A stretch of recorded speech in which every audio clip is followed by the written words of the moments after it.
नमस्कार। अच्छा, एक सवाल है। चालाक होना और चतुर होना, क्या ये दोनों एक ही चीज हैं?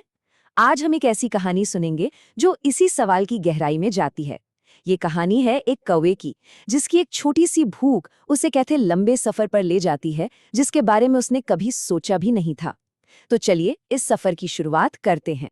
कहानी में आगे बढ़ने से पहले जरा इस सवाल पर एक पल के लिए रुकते हैं। अक्सर हम इन दोनों शब्दों को एक ही मान लेते हैं, लेकिन क्या चालाकी, जो ज्यादातर अपने फायदे के लिए होती है, और चतुराई, जो समझदारी और दूर की सोच से आती है, एक ही है? ये कहानी इसी बारीक से फर्क को बहुत अच्छे से समझाती है, और इसका जवाब शायद हमें चौंका दे। तो कहानी शुरू होती है पंजाब के लहलहाते गेहूं के खेतों से। वहां एक गुलमोहर के पेड़ पर मुन्नी नाम की एक गौरैया बड़े प्यार से अपने अंडों को से रही थी। तभी वहां काका नाम का एक कौवा अधम का। अब मुन्नी बहुत चतुर थी। उसने एक ही नजर में काका के इरादे पढ़ लिए थे। और पता है, ये जानना बड़ा दिलचस्प है कि पंजाब की लोक कथाओं में इन किरदारों का एक खास मतलब होता है। गौरैया को हमेशा से मेहनत और सच्ची समझदारी का प्रतीक माना गया है, जबकि कौवे को अक्सर एक ऐसे किरदार की तरह दिखाया जाता है जो चालाकी से और बिना सब्र के अपना काम निकालना चाहता है। तो ये सिर्फ दो पक्षियों की कहानी नहीं है, बल्कि दो अलग अलग नजरियों की टक्कर है। तो हुआ ये कि काका ने मुन्नी से सीधे सीधे कह दिया कि उसे तो उसके अंडे खाने हैं। मुन्नी ने बड़ी होशियारी से जवाब दिया, अरे काका, भला आपको कौन मना कर सकता है, लेकिन मेरी बस एक छोटी सी गुजारिश है। और बस यहीं से कहानी में असली मजा शुरू होता है। मुन्नी ने बस इतनी सी बात कही।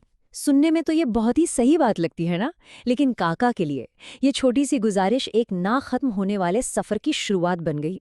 उसकी बेसब्री और चालाकी का पहला इम्तिहान यहीं से शुरू हुआ। और बस यहीं से काका कामों की एक ऐसी लंबी चेन में फंस गया जिसका कोई अंत ही नहीं दिख रहा था। एक काम दूसरे से जुड़ा था, और हर कदम पर उसके सामने एक नई चुनौती खड़ी थी। और यहीं से शुरू हुआ काका का वो अंतहीन सफर। देखिए ये सिलसिला कैसे उलझता गया। काका पानी के पास गया तो पानी ने कहा प्याले में भरकर लाओ। वो कुम्हार के पास गया तो कुम्हार ने प्याले के लिए मिट्टी मांग ली। खेत ने मिट्टी देने के लिए शर्त रखी, पहले मुझे हिरण के सींग से खोदो। हिरण बोला, क्या तुम मेरे जीते जी मेरे सींग ले सकते हो? फिर काका कुत्तों के पास पहुंचा, जिन्होंने हिरण को मारने के बदले में दूध मांगा। भैंस ने दूध के लिए घास मांगी, और आखिर में घास ने कहा कि उसे काटने के लिए लोहार से एक दरांते लानी होगी। एक काम फिर दूसरा फिर तीसरा। काका का सब्र अब जवाब देने लगा था।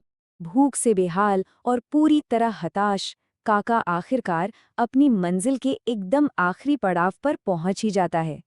लेकिन जैसा कि अक्सर ऐसी कहानियों में होता है, अंत उतना सीधा नहीं था जितना उसने सोचा था। काका लोहार के पास पहुंचा और उसे अपनी पूरी राम कहानी सुनाई। बाकी लोगों की तरह लोहार भी मन ही मन मुन्नी के अंडों को बचाना चाहता था, इसलिए उसने मदद के लिए हाँ तो कर दी, लेकिन एक छोटी सी शर्त पर। लोहार ने कहा, काका जाओ और भट्टी का दरवाजा खोलो और उसमें से लोहे का एक टुकड़ा निकाल लाओ। इतने सारे मुश्किल काम करने के बाद काका को ये तो बच्चों का खेल लगा। वो तो बड़े जोश में तेजी से भट्टी की ओर भागा, और जैसे ही उसने दरवाजा खोला, एक तेज हवा का झोंका आया और आग की एक लपट ने उसे अपनी चपेट में ले लिया। काका दर्द से चिल्लाया, मेरा पुंजा सर्या! और इसी के साथ उसकी लंबी यात्रा का एक बड़ा ही अपमानजनक अंत हुआ।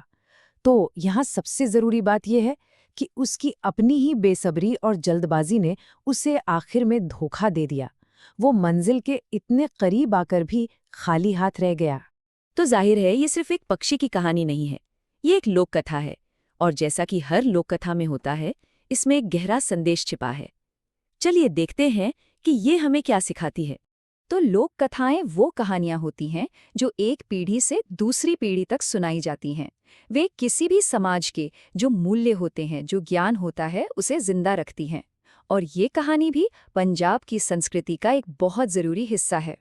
तो इस हजारों साल पुरानी कहानी से हमें क्या सीखने को मिलता है? पहली बात, ये पंजाब की संस्कृति की गहरी जड़ों को दिखाती है। दूसरी, इसमें गौरैया कड़ी मेहनत और सच्ची बुद्धि का प्रतीक है, जबकि कौवा बेसब्री और शॉर्टकट अपनाने वाली सोच का।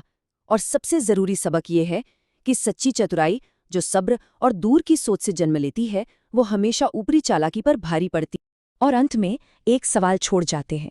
जब कोई कहानी हजारों साल का सफर तय करके हम तक पहुंचती है, तो इसका मतलब है कि उसमें छिपा हुआ सच आज भी उतना ही जिंदा है।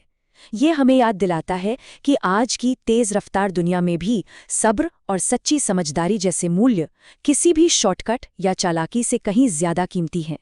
शायद यही वजह है कि काका और मुन्नी की कहानी आज भी सुनाई जाती है। Hi everyone, my name is Urvi and I am 10 years old.